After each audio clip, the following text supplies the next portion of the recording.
Hello everyone, I am Mr. Tariq.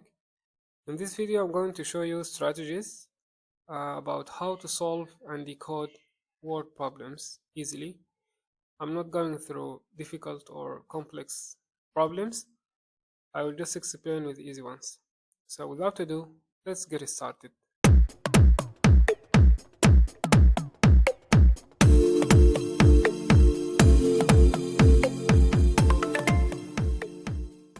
So the first strategy, we need to learn and understand the problem. It's very important to understand the problem before you solve it.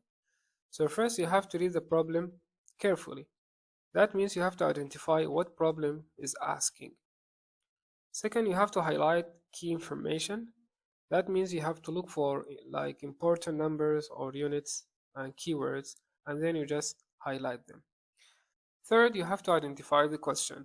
So clearly determine what you need to find so you can find it. So the second step is translate words into math. So first you have to identify the operations. You need to look for keywords like combined, together, in total. That means you have to do some addition. And the words may be like less than, decrease, remain. So these words actually is for subtraction and so on. Second, you have to write an equation.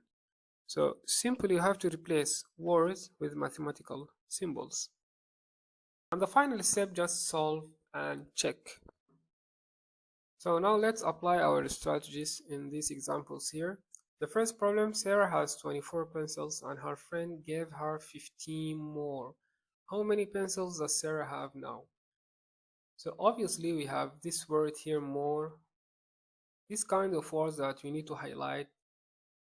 So first you need to understand the question. Sarah started with 24 pencils and received 15 more.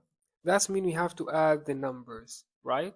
So the next step, just translate it into math. So we have 24 plus 15, and finally just solve it, equals to 39.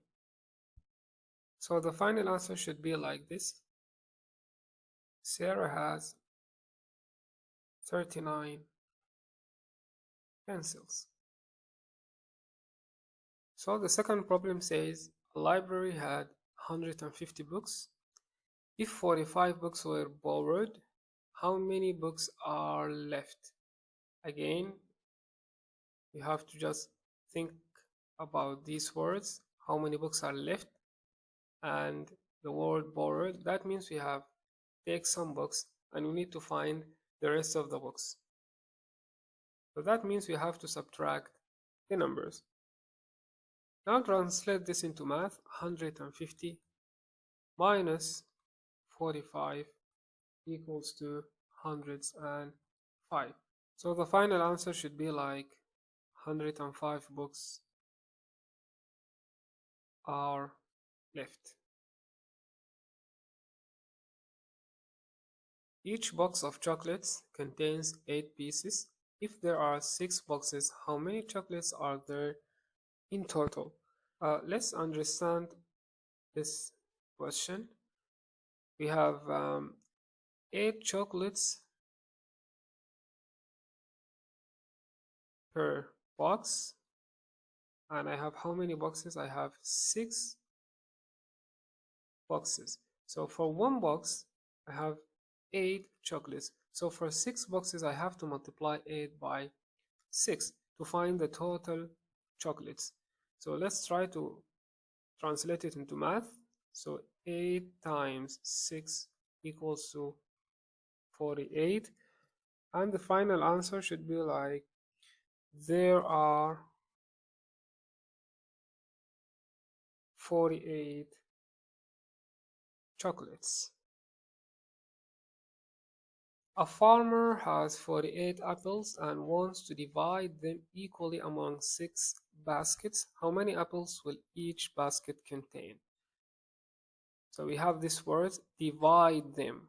That means we have to just make a division. I have 48 apples and I want to just divide them into 6 baskets. So let's translate into math. 48 divided by 6 equals to 8. So the final answer will be like each basket contains 8 apples. That will be the end of this video. I hope you understand the lesson well and you enjoyed it.